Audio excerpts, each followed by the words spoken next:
Em 16 de junho de 2019, por volta das 4 da manhã, algo que parecia um ataque brutal a um pastor evangélico começou a chamar atenção em Niterói.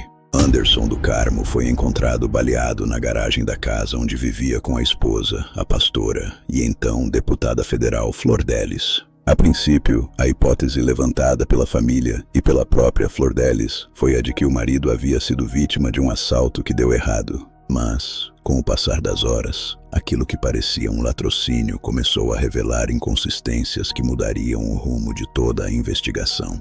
Flor Delis não era apenas pastora, ela era uma figura midiática, presença constante em eventos evangélicos. Conhecida por seu estilo expansivo de maternidade, mais de 50 filhos adotados e biológicos compunham sua grande família. Essa imagem de mãe de muitos e exemplo de amor foi determinante para sua eleição como deputada federal em 2018. Com mais de 196 mil votos, a maior votação entre os candidatos do Rio de Janeiro naquele ano.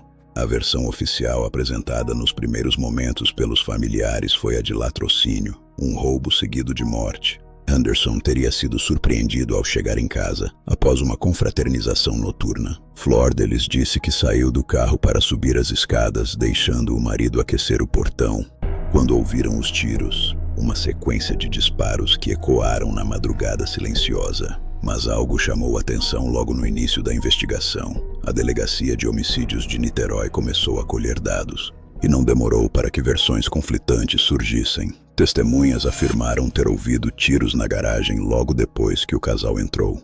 Ao contrário de um roubo, não havia sinais de luta ou tentativa de defesa. O crime não parecia aleatório. Em poucos dias, a investigação tomou um rumo inesperado. 2 dos filhos de Flor Delis foram presos como suspeitos. Um deles, Flávio dos Santos Rodrigues, acabou confessando ter disparado contra o próprio pai. O outro, Lucas César, foi preso por ter adquirido a arma usada no crime. Isso mudou completamente a percepção do caso. Segundo o Ministério Público, a investigação apontou que Flor Delis teria sido a mandante do crime, convencendo, organizando e influenciando diretamente os envolvidos para matar o marido. A acusação formal veio em agosto de 2020, homicídio triplamente qualificado e associação criminosa armada. O impacto político foi imediato. Em agosto de 2021, a Câmara dos Deputados aprovou a cassação de seu mandato. Uma votação com ampla maioria que refletiu o desgaste político diante das gravíssimas acusações. Sem o foro privilegiado, a ex-deputada teve sua prisão preventiva decretada e foi presa poucos dias depois. Durante o processo, Flor Delis sempre negou ter ordenado a morte.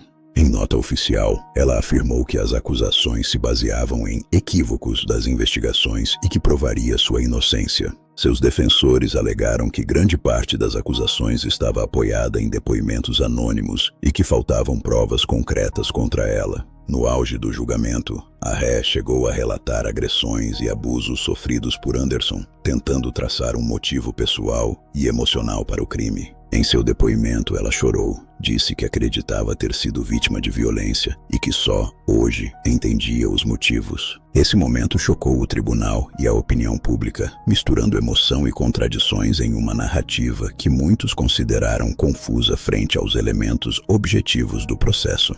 Investigações chegaram a apontar que antes do homicídio consumado, houve tentativas de matar Anderson.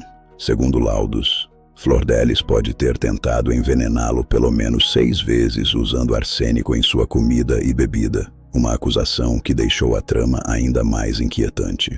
O Tribunal do Júri de Niterói iniciou o julgamento em novembro de 2022. Foram dias de sessões intensas, com testemunhos, confrontos de versões e análise minuciosa das provas apresentadas pelo Ministério Público e pela defesa. Ao final, Flor Delis foi considerada culpada e condenada a 50 anos e 28 dias de prisão em regime inicialmente fechado pelo assassinato do marido, uma pena extremamente severa, reflexo da gravidade do crime e da qualificadora de homicídio triplamente qualificado. Uma pena extremamente severa, reflexo da gravidade do crime e da qualificadora de homicídio triplamente qualificado.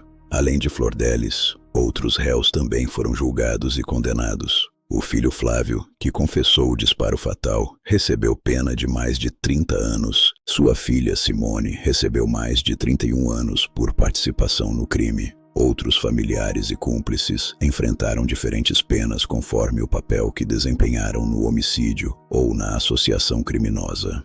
O caso ultrapassou os limites judiciais. Ele mobilizou opiniões diversas no país, de quem o considerava uma tragédia familiar, a quem enxergava uma trama de traição, poder e manipulação. A imagem de Flor Delis, antes associada à caridade e fé, foi radicalmente transformada em símbolo de uma traição terrível dentro da própria família. Desde as primeiras reportagens até a cobertura do julgamento, veículos nacionais e internacionais acompanharam o desenrolar da história. Trechos de programas jornalísticos e entrevistas com peritos, familiares e até a própria acusada foram amplamente divulgados, alimentando debate público intenso sobre responsabilidade, autoridade religiosa e ética familiar. Durante o processo, versões divergentes se chocaram. Enquanto o Ministério Público apresentou provas objetivas, a defesa tentou justificar a conduta de Flor Delis com base em trauma e abusos. O julgamento tornou-se um conflito de narrativas, uma disputa entre fatos comprovados e versões pessoais. Quando a sentença foi lida, o tribunal deixou claro: ela organizou, planejou, financiou e orquestrou a morte do próprio companheiro. Mais do que um crime, o caso expôs como a imagem pública pode mascarar tensões internas, ambições e conflitos familiares profundos. A mistura entre fé, política e poder deixou muitos questionando até que ponto a autoridade pode se sobrepor à moral. Casos como este suscitam discussões sobre autoridade religiosa, influência política, lealdade familiar e justiça. Quando a sentença foi lida, não foi apenas uma condenação jurídica. Foi o fim de uma imagem construída por décadas. A mulher que pregava fé, a mãe que acolhia dezenas, a deputada eleita com quase 200 mil votos, a pastora que dizia salvar vidas, agora estava sendo responsabilizada por tirar uma. Mas talvez o mais perturbador não seja a pena de 50 anos. É o que ficou depois. Uma família fragmentada, filhos divididos entre culpa e lealdade, uma igreja marcada. Porque crimes assim não acontecem do nada. Eles crescem no silêncio, se alimentam de conflitos que ninguém quer enxergar. O caso Flor Delis não foi apenas sobre tiros na madrugada. Foi sobre poder dentro de casa, controle, manipulação e uma narrativa pública que escondia um bastidor turbulento. E talvez seja isso que mais assuste: a dualidade, o altar e o tribunal, o discurso e a denúncia, a oração e o planejamento. No fim, o júri decidiu. Mas as perguntas continuam ecoando. Quantos sinais foram ignorados? Quantas pessoas sabiam e escolheram não ver? Histórias assim não terminam quando a sentença é anunciada. Elas continuam nas marcas deixadas e na memória coletiva. E é por isso que ela permanece, porque algumas histórias não desaparecem, elas persistem.